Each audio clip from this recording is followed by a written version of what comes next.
ملک میں بڑھتی ہوئی مہنگائی اور افراط زر کیا ہمیں نظر نہیں آتی؟ اسٹیٹ بینک ہماری سہولت کے لیے کیا کر رہا ہے؟ حکمران ہمارے لیے مخلص نہیں ہیں جو بوٹی مانگیے مرغے مسلم بھیج دیتے ہیں، اور عرض پاک پر تو ان کی حد درجے عنایت ہے کہ ظالم ایڈ کے پیکج میں حاکم بھیج دیتے ہیں۔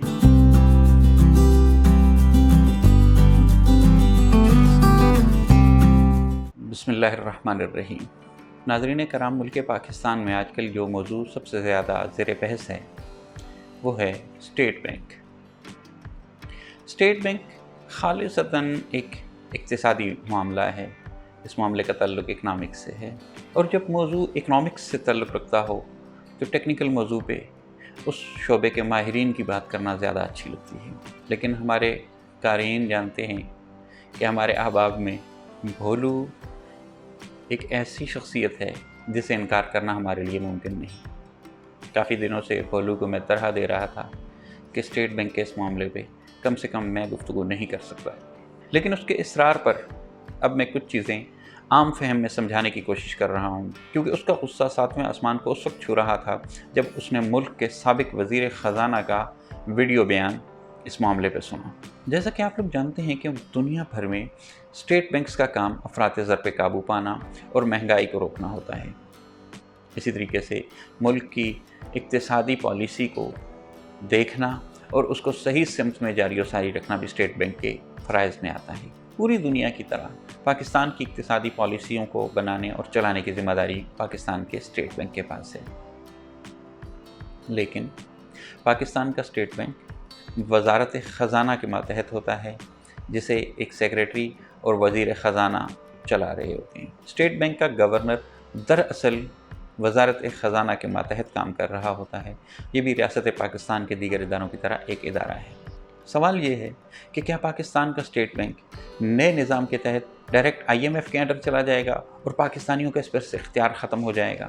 اس اصولی بحث پہ بات کرنا ہمارے لیے بہت موزوں ہوتا اگر ہم اقتصادیات کے ماہرین میں شمار ہوتے، لیکن میں تو ایک سادہ سی بات جانتا ہوں کہ ایک قطعہ ہے کہ سخاوت میں بھلا امریکیوں کا کون ثانی ہے، جو بوٹی مانگیے مرغے مسلم بھیج دیتے ہیں، اور عرض پاک پر تو ان کی حد درجے عنایت ہے کہ ظالم ایڈ کے پیکج میں حاکم بھیج دیتے ہیں۔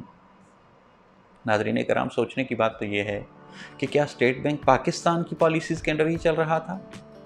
ملک میں بڑھتی ہوئی مہنگائی اور افراط زر کیا ہمیں نظر نہیں آتی؟ بھلے حکومت کسی کی بھی رہی ہو، پاکستان میں مہنگائی ہمیشہ سے بڑھتی ہی چلی گئی ہے، افراط زر پہلے سے بڑھتی ہی چلی گئی ہے، اور ماضی قریب کے اندر تو جھانکا جائے تو اسٹیٹ بینک کا کام صرف ایک ہی نظر آتا تھا، وہ یہ نظر آتا تھا کہ حکومت پاکستان کو جس وقت پیسے کی ضرورت پڑتی تھی وہ اسٹیٹ بینک سے قرض لے لیتی تھی، اور ملک بجائے اس کے کہ رقم کو جنریٹ کرتا، ذرائع آمدن کو بڑھایا جاتا، اسٹیٹ بینک کے قرضے لے کر اور انٹرنیشنل قرضے لے کر ملک کو چلایا جا رہا تھا۔ اسٹیٹ بینک کا ایک ہی کام جو حکومت کے لیے وہ دن رات کر رہا تھا وہ یہ تھا کہ نیشنل پرنٹنگ پریس 3 شفٹوں میں نوٹ چھاپی جا رہا تھا۔ ڈالر کی قیمت مصنوعی طور پر مستحکم رکھی گئی ہوئی تھی۔ GDP کے اوپر IMF نے اس وقت اعلان کر دیا ہے کہ GDP پر سابقہ حکومت کے دیے گئے اعداد و شمار جعلی تھے۔ یہ پاکستان کا اسٹیٹ بینک ہی تو تھا جس کے ہوتے ہوئے پاکستان میں سے اتنا پیسہ پاکستان سے باہر چلا گیا۔ منی لانڈرنگ اور دیگر بڑے جرائم پر قابو پانے میں اسٹیٹ بینک کس قدر کامیاب تھا؟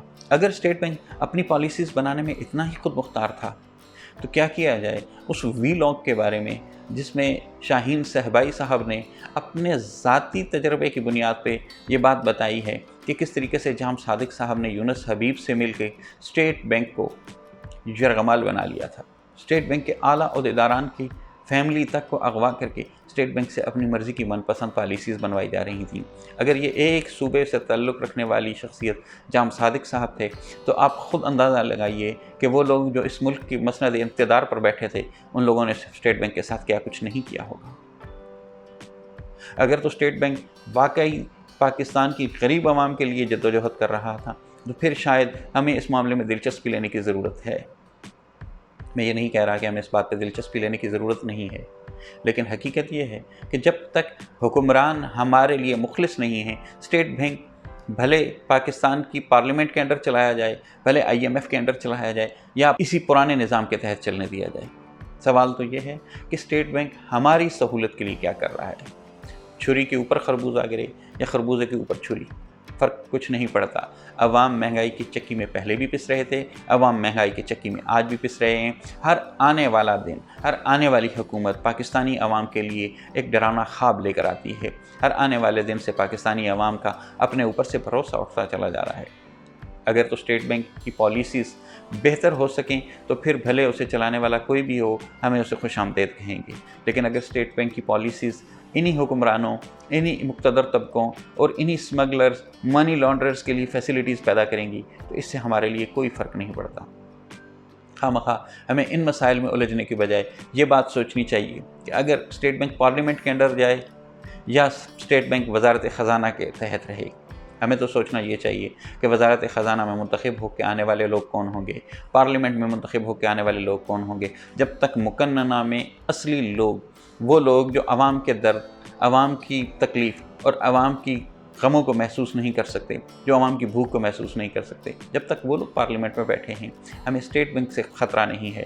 ہمیں خطرہ اصل میں اپنے ان حکمرانوں سے ہے جو اقتدار میں صرف اور صرف اپنی خاطر آ رہے ہیں۔